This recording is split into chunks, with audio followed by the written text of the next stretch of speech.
ఎలా ఉన్నారు మిత్రులందరికీ నమస్కారం ఫ్రెండ్స్ ఈ రోజు ఎడ్యుకేషన్ న్యూస్ కి అందరికీ స్వాగతం అందరికీ వెరీ గుడ్ మార్నింగ్ ఫ్రెండ్స్ మనకి మొదటి అప్డేట్ వచ్చేసరికి ఆంధ్రజ్యోతి న్యూస్ పేపర్ లో మెయిన్ ఎడిషన్ లో ఫ్రంట్ పేజ్ లో పబ్లిష్ కావడం జరిగింది అప్డేట్ ఏందయ్యా అని చూసినట్లయితే సవరించిన డిఎస్సి తుది మార్కుల విడుదల నేడు అభ్యంతరాలకు అవకాశం టెట్ మార్కులపై అభ్యంతరాలను స్వీకరించి మారిన మార్కులతో సవరించిన డిఎస్సి తుది మార్కుల స్కోర్ కార్డులను బుధవారం విడుదల చేసినట్లు డిఎస్సి కన్వీనర్ ఎంవి కృష్ణారెడ్డి ఒక ప్రకటనలో తెలిపారు అభ్యర్థులు ఏపీ డిఎస్సి వెబ్సైట్ లాగిన్ అయి సవరించిన మార్కులను చూసుకోవచ్చన్నారు ఇంకా టెట్ మార్కులపై ఎవరికైనా అభ్యంతరాలుంటే గురువారం కూడా ఆన్లైన్లో అభ్యంతరాలు పంపించవచ్చని సూచించారు మెయిన్గా మనకి ఆంధ్రజ్యోతి న్యూస్ పేపర్లో ఈ ఆర్టికల్ అయితే రావడం జరిగింది దిశ న్యూస్ పేపర్లో కూడా ఆర్టికల్ అయితే రావడం జరిగింది దాని గురించి కూడా క్లారిటీగా చూద్దాం సవరించిన టెట్ మార్కులతో డిఎస్సి స్కోర్ కార్డులు అభ్యంతరాలకు ఒక రోజు గడువు అంటూ కూడా మనకి ఇన్ఫర్మేషన్లో రావడం జరిగింది మెగా డిఎస్సి 2025 ఫైనల్కి విడుదల చేసిన తర్వాత అభ్యర్థుల నుంచి వచ్చిన అభ్యంతరాల నేపథ్యంలో సవరించిన టెట్ మార్కులతో స్కోర్ కార్డులను విడుదల చేసినట్లు డిఎస్సి కన్వీనర్ ఎంవి కృష్ణారెడ్డి ఒక ప్రకటనలో తెలిపారు బుధవారం రాత్రి నుంచి వెబ్సైట్లో అందుబాటులో ఉంచినట్లు పేర్కొన్నారు టెట్ మార్కుల స్కోర్ కార్డులో ఏదైనా అభ్యంతరాలు ఉన్నట్లయితే అభ్యర్థి ఐడి నెంబర్ ద్వారా వెబ్సైట్లో తమ వివరాలను తామే సరిచూసుకోవడానికి ఒక రోజు సమయం ఇచ్చినట్లు వివరించారు ఇక్కడ మెయిన్గా ఒక పాయింట్ గురించి మాట్లాడాలి చాలామంది నా దృష్టికి తీసుకొచ్చిన అంశం ఏంటంటే స్కూల్ అసిస్టెంట్ తెలుగుకి సోషల్ టెట్ స్కోర్ అనేది యాడ్ అయిపోయింది ఎందుకంటే నాకు సోషల్లో ఎక్కువ టెట్ స్కోర్ ఉంది కాబట్టి స్కూల్ అసిస్టెంట్ తెలుగుకి స్కూల్ అసిస్టెంట్ సోషల్కి ఒకే ఎక్కువగా ఉన్న టెట్ స్కోర్ అనేది ఒకటి మాత్రమే తీసుకుంటుంది రెండు వేరువేరుగా తీసుకోవడం లేదు school assistant Telugu TET score సెపరేట్గా తీసుకోవడం లేదు school assistant social TET score అనేది సెపరేట్గా తీసుకోవడం లేదని ఈ మెయిన్ డౌట్ని తీసుకొచ్చారు ఈరోజు మీరు వెబ్సైట్లో చెక్ చేయండి ఈరోజు కూడా ఆప్షన్ అనేది రాకపోతే మాత్రం అలా వదిలేయండి ఎందుకంటే అధికారులే వాళ్ళే సెట్ చేశారు కాబట్టి వాళ్ళే అలా ఇచ్చారు కాబట్టి దానివల్ల మీకైతే ఇబ్బంది ఉండదు చాలామంది అడుగుతున్నారు సర్టిఫికెట్ల వెరిఫికేషన్లో మాకు ఏదైనా ప్రాబ్లం అవుతుందా అని చెప్పేసి అంటే ఖచ్చితంగా తెలుగు టెట్కి సంబంధించి సెపరేట్గా తీసుకోవాలి సోషల్ టెట్ అనేది సెపరేట్గా తీసుకోవాలి కానీ ఎక్కువ టెట్ స్కోర్ ఎక్కడ ఉంటే రెండింటికి కూడా దాన్ని యాడ్ చేసేసి దానికి సంబంధించి ఎటువంటి అప్డేట్ అనేది ఇవ్వలేదు ఇప్పటి వరకు ఈరోజు ఒకసారి వెబ్సైట్లో చెక్ చేయండి ఆ అప్డేట్ అనేది రాకపోతే మాత్రం దానివల్ల మీకైతే ఇబ్బంది ఉండదు ఈరోజు కూడా రాకపోతే మాత్రం దాన్ని అలా వదిలేయండి మీకు దానివల్ల ఎటువంటి ఇబ్బంది అనేది ఉండదు మనకి నెక్స్ట్ అప్డేట్ ఆంధ్రప్రభ న్యూస్ పేపర్లో పబ్లిష్ అయిన ఆర్టికల్ కూడా ఇక్కడ డిస్ప్లే చేస్తాను దాన్ని కూడా మీరు చెక్ చేయొచ్చు సర్టిఫికెట్లకు సంబంధించి చాలా క్లారిటీగా మన ఛానల్లో ఒక వీడియో అయితే చేయడం జరిగింది సర్టిఫికెట్లు ఏమేమి కావాలి ఒకసారి క్విక్గా ఈ వీడియోలో కూడా డిస్కస్ చేద్దాం టెట్ మార్క్స్ మెమోలు అంటే టెట్ మార్క్స్ మెమో మీ దగ్గర లేకపోతే ఏ విధంగా డౌన్లోడ్ చేసుకోవచ్చు ఆ టెట్ మార్క్స్ మెమోకి సొల్యూషన్ ఏంటనేది కూడా మన యూట్యూబ్ ఛానల్లో షార్ట్ వీడియోలు చేశాను ఒకసారి చెక్ చేసుకోండి టెట్ మార్క్స్ మెమోలు మీ దగ్గర లేకపోతే మీరు ఏ విధంగా వాటిని డౌన్లోడ్ చేసుకోవచ్చు ఏ విధంగా స్క్రీన్ షాట్ తీసుకుని ప్రింట్ తీసుకోవచ్చు అనే వివరాలు ఆల్రెడీ మన యూట్యూబ్ ఛానల్ షార్ట్ వీడియోలో ఉంటే ఒకసారి చెక్ చేస్తే దానికి సొల్యూషన్ అయితే దొరుకుతుంది డిఎస్సి మార్క్స్ మెమో మనకి డిఎస్సికి సంబంధించి ఏదైతే స్కోర్ కార్డు ఉందో ఆ స్కోర్ కార్డుని మీరు కంట్రోల్ పీ కొట్టారంటే కంప్యూటర్లో ఆటోమేటిక్గా పీడిఎఫ్ ఫార్మేట్ రూపంలో సేవ్ అవుతుంది లేదంటే మొబైల్లో కూడా పీడిఎఫ్ ఫార్మేట్ రూపంలో సేవ్ చేసుకుని డిఎస్సి మార్క్స్ మెమోని కూడా మీరు ప్రింట్ అయితే తీసుకోవాల్సి ఉంటుంది దాంతోపాటుగా డిఎస్సి అప్లికేషన్ ఏదైతే ఉందో ఆన్లైన్ అప్లై చేసేటప్పుడు దాన్ని కంప్లీట్గా మీరు ప్రింట్ తీసుకోండి ఆ డిఎస్సి ఆన్లైన్ అప్లికేషన్ అనేది 10వ తరగతి మార్కుల లిస్ట్ అందరి దగ్గర ఎలాగో ఉంటుంది కాబట్టి 10వ తరగతి మార్కుల లిస్ట్ ఒరిజినల్ అయితే ఉండాలి స్టడీ సర్టిఫికెట్ల విషయానికి వచ్చినట్లయితే 4వ తరగతి నుంచి 10వ తరగతి వరకు స్టడీ సర్టిఫికెట్లు అయితే ఉండాలి ఒరిజినల్ అయితే సరిపోతుంది స్టడీ సర్టిఫికెట్లు అనేవి మీరు 2011లో తీసుకున్న స్టడీ సర్టిఫికెట్లు కూడా యూజ్ అవుతాయి ఒరిజినల్ అయితే చాలు 4వ తరగతి నుంచి 10వ తరగతి వరకు ఉన్న స్టడీలో మీరు ఒక 4 సంవత్సరాలు ఒకే జిల్లాలో చదివినట్లు ఉన్నట్లయితే దాని ప్రకారం మీ లోకల్ అనేది డిసైడ్ అవుతుంది కాబట్టి కన్ఫామ్గా ఒక 4 సంవత్సరాల స్టడీ సర్టిఫికెట్లు ఒక జిల్లాలో చదివినట్లు మీ సొంత జిల్లాలో చదివినట్లు ఉంటే మీకు ఎటువంటి రిస్క్ అనేది ఉండదు ఒకవేళ మీ దగ్గర 4వ తరగతి 5వ తరగతి స్టడీ సర్టిఫికెట్లు అనేవి లేకపోతే మీరు ఏ జిల్లాలో అయితే ఉన్నారో ఆ జిల్లాకు సంబంధించి 4, 5 ఏ జిల్లాలో చదివారో ఆ జిల్లాకు సంబంధించి మీరు రెసిడెన్షియల్ సర్టిఫికేట్ గృహ ధృవీకరణ పత్రం తీసుకునే ప్రయత్నం చేయండి ప్రైవేట్ క్యాండిడేట్స్ ఎవరైతే ఉన్నారో రెగ్యులర్ కాకుండా ప్రైవేట్ స్టడీ చదివిన వాళ్ళు కూడా రెసిడెన్షియల్ సర్టిఫికేట్ అనేది తీసుకుంటే మీకు సరిపోతుంది నెక్స్ట్ వచ్చేసరికి D Ed diploma in elementary education B Ed bachelor of education course చేసేటప్పుడు ఏవైతే ప్రొవిజనల్ డాక్యుమెంట్స్ ఉంటాయో లేదంటే మార్క్స్ మెమో టైప్ పెద్ద మార్క్స్ మెమోలు ఉంటాయో అవి సరిపోతాయి ఒకవేళ మీ దగ్గర ఓడి లేకపోయినా కానీ నో ప్రాబ్లం మీ దగ్గర ఒరిజినల్ మార్క్స్ మెమో ఏదైతే ఉంటుందో అది మీకు సరిపోతుంది. మీరు కోర్స్ చేశారా లేదా అని చెక్ చేయడానికి మాత్రం ఈ సర్టిఫికేట్లను యూజ్ చేస్తారు. మీకు పర్సంటేజ్ ఉందా లేదా అని చెక్ చేయడానికి మాత్రమే ఈ సర్టిఫికేట్స్ అనేవి వెరిఫై చేస్తారు. కాబట్టి కన్ఫామ్గా ఓడి ఉండాలంటే మీ దగ్గర ప్రొవిజనల్ మార్క్స్ మెమోలు ఉన్నాయంటే మార్క్స్ మెమో ఉన్నా సరిపోతుంది. మార్క్ లిస్టులు లేదా ప్రొవిజనల్ డాక్యుమెంట్స్ అనేవి యూజ్ అవుతాయి. ఇక డిగ్రీ కోర్స్ ఎవరైతే చేశారో డిగ్రీ కోర్స్ చేసిన వెంటనే మీరు కోర్స్ కంప్లీట్ అయిన తర్వాత ఒక నెల తర్వాత ఆటోమేటిక్గా మీకు ప్రొవిజనల్ సర్టిఫికేట్ అని చెప్పేసి ఒకటి ఇస్తారు. ఆ ప్రొవిజనల్ సర్టిఫికేట్ అనేది మీకు యూజ్ అవుతుంది. ఒకవేళ ఓడి మీ దగ్గర లేకపోయినా కానీ మీరు కోర్స్ చేసినట్లు ప్రొవిజనల్ సర్టిఫికేట్లో ఉంటుంది. కాబట్టి పర్సంటేజ్ అంతా కూడా దాని ప్రకారం కూడా మీకైతే పెద్ద ప్రాబ్లం అయితే ఉండదు. ఓడి కంపల్సరీగా ఉండాలంటే ఇప్పుడు ఓడి అప్లై చేసినట్లయితే ఒక 2 నెలల సమయం పడుతుంది. మళ్ళీ అది రావడానికి చాలా టైం పడుతుంది. మళ్ళీ మీ దగ్గర ఉన్న ఒరిజినల్ వాళ్ళు తీసుకుంటారు ఓడికి సంబంధించి అప్లై చేసినప్పుడు. దానివల్ల మీ ఒరిజినల్ డాక్యుమెంట్స్ అక్కడ లాక్ అయిపోయే ప్రమాదం ఉంటుంది. కాబట్టి మీరు మీ దగ్గర ఉన్న ప్రొవిజనల్ డాక్యుమెంట్ ఏదైతే ఉంటుందో డిగ్రీకి సంబంధించి అది సరిపోతుంది. మంచి సెమిస్టర్ వైజ్ ఏవైతే మార్క్స్ లిస్టులు ఉంటాయో అవి కూడా మీకైతే యూజ్ అవుతాయి. నెక్స్ట్ వచ్చేసరికి B Ed bachelor of education course చేసేటప్పుడు ఏదైతే ప్రొవిజనల్ లేదా ఓడి ఉంటుందో అది యూజ్ అవుతుంది. కన్ఫామ్గా ఓడి ఉండాలంటే మీ దగ్గర ఉంటే నో ప్రాబ్లం, లేకపోతే మాత్రం ఏదైతే ప్రొవిజనల్ డాక్యుమెంట్ ఉంటుందో అది మీకు సరిపోతుంది. నెక్స్ట్ మనకి ముఖ్యమైనది క్యాస్ట్ సర్టిఫికేట్. చాలాసార్లు చెప్పాను, లాస్ట్ 1 year లోపు క్యాస్ట్ సర్టిఫికేట్ ఉండే విధంగా చూసుకోండి. ఈడబ్ల్యూఎస్ అభ్యర్థులు అయితే లాస్ట్ 1 yearలో కన్ఫామ్గా ఈడబ్ల్యూఎస్ సర్టిఫికేట్ అనేది చెల్లుబాటు అయ్యే విధంగా చూసుకోండి. ఇక బీసీ క్యాండిడేట్లు ఎవరైతే ఉన్నారో నాన్ క్రిమిలేరియర్ సర్టిఫికేట్ కావాలని చెప్పేసి చాలామంది అడుగుతున్నారు. నాన్ క్రిమిలేరియర్ సర్టిఫికేట్ అనేది అవసరం లేదు. ఇది స్టేట్ గవర్నమెంట్కి సంబంధించింది. సెంట్రల్ గవర్నమెంట్కి సంబంధించిన నోటిఫికేషన్లకి వాడే అడుగుతాడు, మీరు నాన్ క్రిమిలేరియర్లోకి వెళ్తారా ఎస్ఆర్ నో అని చెప్పేసి ఆన్లైన్ అప్లై చేసేటప్పుడు అడుగుతాడు. డిఎస్సికి సంబంధించి ఎటువంటి నాన్ క్రిమిలేరియర్ ఆప్షన్ అనేది లేదు. మనకి డిఎస్సి అప్లై చేసేటప్పుడు కూడా దాని గురించి ఎటువంటి ప్రస్తావన లేదు. కాబట్టి నాన్ క్రిమిలేరియర్ సర్టిఫికేట్ అనేది అవసరం లేదు స్టేట్ గవర్నమెంట్కి సంబంధించి. ఈ విషయం గుర్తుపెట్టుకోండి. ఇక మిగిలిన క్యాస్ట్ వాళ్ళు కూడా SC1, SC2, SC3 అని చెప్పేసి కూడా మనకి ఎస్సీ వర్గీకరణ జరిగిన తర్వాత కొత్త క్యాస్ట్లు అనేవి ఇస్తున్నారు. గ్రామ సచివాలయంకి వెళ్ళండి, మీ ఓల్డ్ క్యాస్ట్ సర్టిఫికేట్ అనేది వాళ్ళకి ఇచ్చి క్యాస్ట్ సర్టిఫికేట్ అనేది కొత్తగా తీసుకోండి. చాలామందికి క్యాస్ట్లో కూడా కొన్ని మిస్టేక్స్ వస్తున్నాయని చెప్పేసి అంటున్నారు. క్యాస్ట్లో నేమ్ మిస్టేక్ వచ్చింది, క్యాస్ట్లో అడ్రస్ మిస్టేక్ వచ్చింది. మెయిన్గా క్యాస్ట్ మిస్టేక్ రాకూడదు, ఆ విషయం చూసుకోండి. మీ ఆధార్ కార్డులో ఏ విధంగా డీటెయిల్స్ ఉన్నాయో అదే విధంగా ఈ క్యాస్ట్ సర్టిఫికేట్లో రావడానికి అవకాశం ఉంటుంది. కాబట్టి దానివల్ల కూడా పెద్ద ఇబ్బంది అయితే ఉండదు. పెళ్ళైన మహిళలకు సంబంధించి భర్త పేరు వచ్చిన ఇబ్బంది ఉండదు. ఈ విషయంలో పెళ్ళైన మహిళలు అస్సలు మీరు వరీ కావాల్సిన అవసరం లేదు. క్యాస్ట్లో కానీ మీ ఆధార్ కార్డులో కానీ అడ్రస్ చేంజ్ అయినా కానీ నో ప్రాబ్లం. మీ లోకల్ నాన్ లోకల్ డిసైడ్ చేసేది ఓన్లీ స్టడీ సర్టిఫికేట్లు మాత్రమే, రెసిడెన్షియల్ సర్టిఫికేట్ మాత్రమే. దానివల్ల మీ ఆధార్ కార్డులో అడ్రస్ వేరేగా ఉందని, ఇక్కడ క్యాస్ట్ సర్టిఫికేట్లో అడ్రస్ వేరేగా ఉందని చెప్పేసి మీరు అస్సలు ఏం వరీ కావాల్సిన అవసరం లేదు.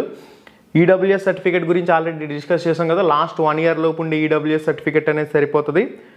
ఇక నెక్స్ట్ ఎవరైతే ఫిజికల్లీ హ్యాండిక్యాప్టెడ్ కోటా అభ్యర్థులు ఉంటారో వాళ్ళు వచ్చేసరికి ఫిజికల్లీ హ్యాండిక్యాప్టెడ్ మీకు ఏదైతే పర్సంటేజ్ ఉంటుందో దానికి సంబంధించిన సర్టిఫికేట్ అనేది ఉండాలి. చాలామంది పీడబ్ల్యూడి సర్టిఫికేట్ చేయించుకుందాంలే మనకి అది ఉంది కదా ఎలిజిబులే కదా అని చెప్పేసి చాలామంది అప్లై చేశారు. కానీ అప్లై చేసిన 2 నెలల వరకు కూడా రాదని చెప్పేసి కూడా చాలామంది చెప్తూ ఉన్నారు. ఈ రకంగా కూడా పీడబ్ల్యూడి పర్ఫెక్ట్ సర్టిఫికేట్ లేని వాళ్ళు కూడా చాలామంది ఎస్ అనే ఆప్షన్ పెట్టారు. హారిజంటల్ రిజర్వేషన్ వల్ల ఓసీలో కానీ రిజర్వేషన్లో కానీ సెలెక్ట్ అయిన పీడబ్ల్యూడి అభ్యర్థులు కూడా కౌంట్లోకి వస్తారు. కాబట్టి ఈ పీడబ్ల్యూడి సర్టిఫికేట్ లేని వాళ్ళ పరిస్థితి ఏందనేది కూడా ఆ డిఎస్సి కన్వీనర్ గారు కానివ్వండి సర్టిఫికేట్ల వెరిఫికేషన్లో వాళ్ళే క్లారిటీ ఇవ్వాలి. నెక్స్ట్ వచ్చేసరికి ఎక్స్ సర్వీస్ మ్యాన్ సర్టిఫికేట్ ఉన్న వాళ్ళు సర్వీస్ మ్యాన్ ఆప్షన్ ఎస్ పెట్టిన వాళ్ళు ఎక్స్ సర్వీస్ మ్యాన్ సర్టిఫికేట్ అనేది తీసుకువెళ్ళవలసి ఉంటుంది. చాలామంది ఎక్స్ సర్వీస్ మ్యాన్ ఆ సర్టిఫికేట్ లేకపోయినా కానీ ఎస్ అనే ఆప్షన్ పెట్టారు. మంగళగిరి వెళ్ళి కనీసం నాకు ఎక్స్ సర్వీస్ మ్యాన్ ఆప్షన్ అనేది చేంజ్ చేయండి అని చెప్పేసి అడిగినా కానీ అసలు వాళ్ళ దగ్గర నుంచి ఎటువంటి రెస్పాన్స్ లేదని కూడా కొంతమంది అభ్యర్థులు అయితే ఈ ప్రాబ్లం కూడా మన దృష్టికి తీసుకొచ్చారు. ఎన్ఓసి అంటే ఏంటంటే నో అబ్జెక్షన్ సర్టిఫికేట్. ఎవరైతే ప్రస్తుతం గ్రామ సచివాలయాల్లో వర్క్ చేస్తున్నారో లేదా సెంట్రల్ గవర్నమెంట్లో ఇతర వర్కులు చేస్తున్నారో లేదంటే మీరే ఇతర ప్రభుత్వ విభాగంలో ఉద్యోగం చేస్తున్నా ఎన్ఓసి అనేది తీసుకోవాలి. మీ పై అధికారి ఎవరైతే ఉంటారో ఉదాహరణకి గ్రామ సచివాలయంలో అయితే ఎంపీడీఓ దగ్గర తీసుకుంటే సరిపోతుంది. ఎంపీడీఓకి ఇంటిమేట్ చేయాలి. అదే వేరే మీరు ఏ శాఖలో పనిచేస్తే ఆ శాఖలో ఎవరైతే మీ హెడ్ ఉన్నారో వాళ్ళకి రిపోర్ట్ చేసినట్లయితే వాళ్ళు ఖచ్చితంగా నో అబ్జెక్షన్ సర్టిఫికేట్ పై మీకు క్లారిటీ ఇస్తారు. దాన్ని మీరు సర్టిఫికేట్ల వెరిఫికేషన్లో చూపించుకుంటే సరిపోతుంది. ఇక పాస్పోర్ట్ సైజ్ ఫోటోలు ఒక సెట్ తీసుకోండి. సెట్లో 12 వరకు, ఓకే 10 పైన ఉండేలా చూసుకోండి. 12 వరకు ఉంటే ఇంకా బెటర్.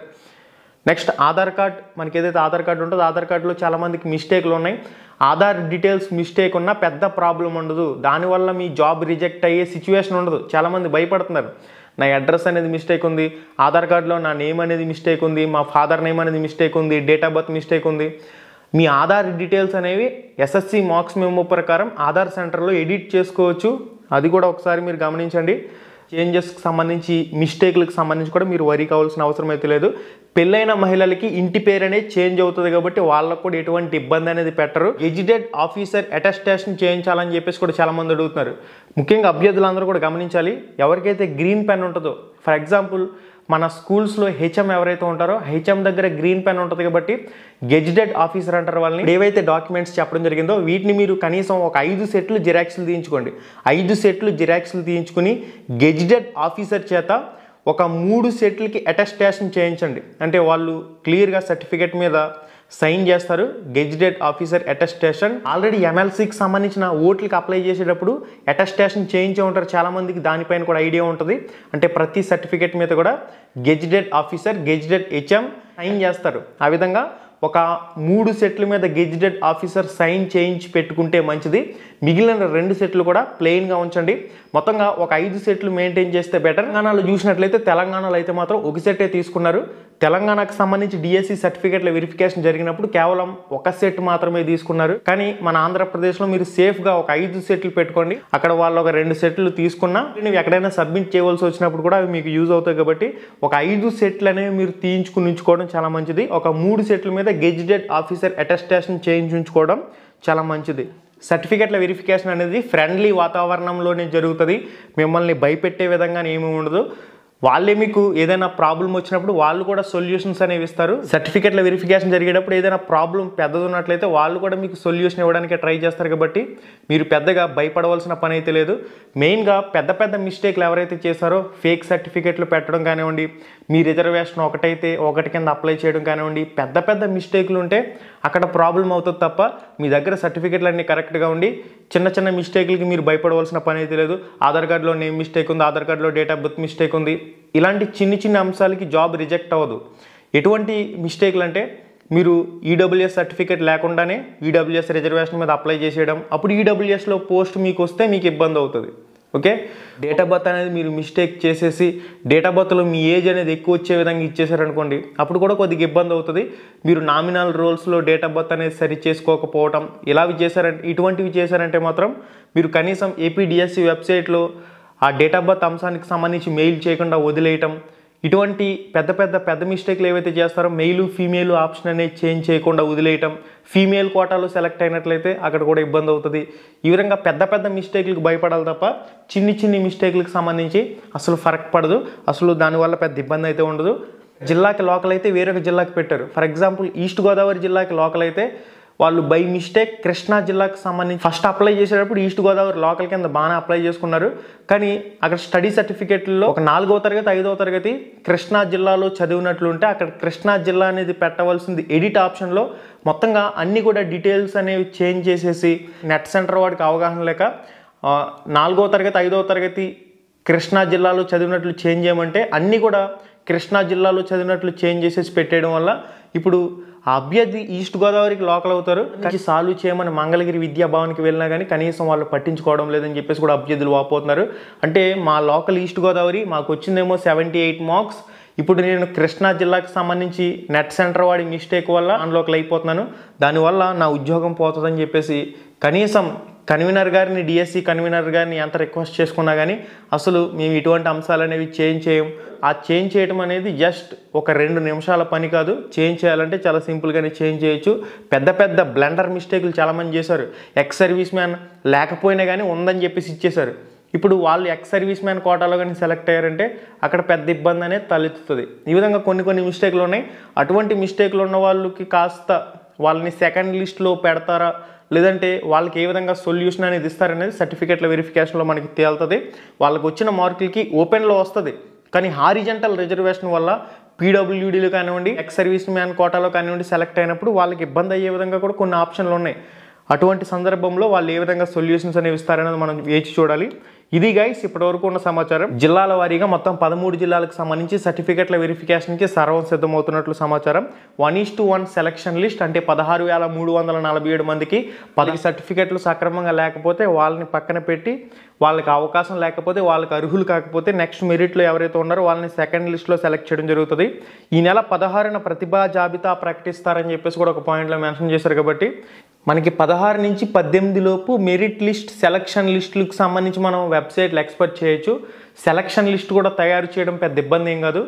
డైరెక్ట్గా మెరిట్ లిస్టులు తయారు చేశారంటే ఆటోమేటిక్గా సాఫ్ట్వేర్ అనేది ఉంటుంది. ఆ సాఫ్ట్వేర్లు ఇచ్చేసినట్లయితే సెలక్షన్ లిస్ట్ అనేది ఆటోమేటిక్గా అదే మనకు సాఫ్ట్వేరే తయారు చేసేస్తుంది. ఆ సాఫ్ట్వేర్ కరెక్ట్గా తయారు చేసిందా లేదా అనేది డిఓలు మాన్యువల్గా దాన్ని చెక్ చేయవలసి ఉంటుంది జిల్లాల వారీగా. అలా ఈజీగా జరిగే ప్రాసెస్, పెద్దగా వరీ కావాల్సిన అవసరం లేదు, కూర్చుని తయారు చేసేవలసిన అవసరం లేదు. దాన్ని నీట్గా సాఫ్ట్వేర్కి ఇచ్చేస్తే కమాండ్ అదే సెట్ చేసి పడేస్తుంది. దానికి సంబంధించి మాన్యువల్గా చెక్ చేయాలి, అంతా కూడా కరెక్ట్గా ఇచ్చిందా లేదా ఏంటనేది ఒకసారి మాన్యువల్గా చెక్ చేసిన తర్వాత ఆ 13 జిల్లాలకు సంబంధించిన మెరిట్ లిస్టులు, సెలక్షన్ లిస్టులు అనేవి వెబ్సైట్లోకి తెచ్చే అవకాశం అయితే ఉంటుంది. కాబట్టి 16 నుంచి 18 లోపు మనం సెలక్షన్ లిస్టులు అనేవి వెబ్సైట్లో మెరిట్ లిస్టులు కానివ్వండి, సెలక్షన్ లిస్టులు కానివ్వండి ఎక్స్పెక్ట్ చేయొచ్చు. ఇంకా దానికి సంబంధించిన అఫీషియల్ స్టేట్మెంట్ వచ్చిందంటే తప్పకుండా మీకైతే ఎప్పటికప్పుడు తెలియచేయడం జరుగుతుంది. ఇక సెప్టెంబర్ మొదటి వారంలోనే స్కూళ్ళలోకి చేర్చే విధంగా ప్రాసెస్ అయితే జరుగుతుంది. మరింత అప్డేట్ ఇన్ఫర్మేషన్ ఏమి వచ్చినా కానీ తప్పకుండా తెలియచేయడం జరుగుతుంది. ఇది గైస్ ఇప్పటి వరకు ఉన్న సమాచారం. మళ్ళీ వీడియోలో మళ్ళీ కలుసుకుందాం. శుభం, ధన్యవాదాలు.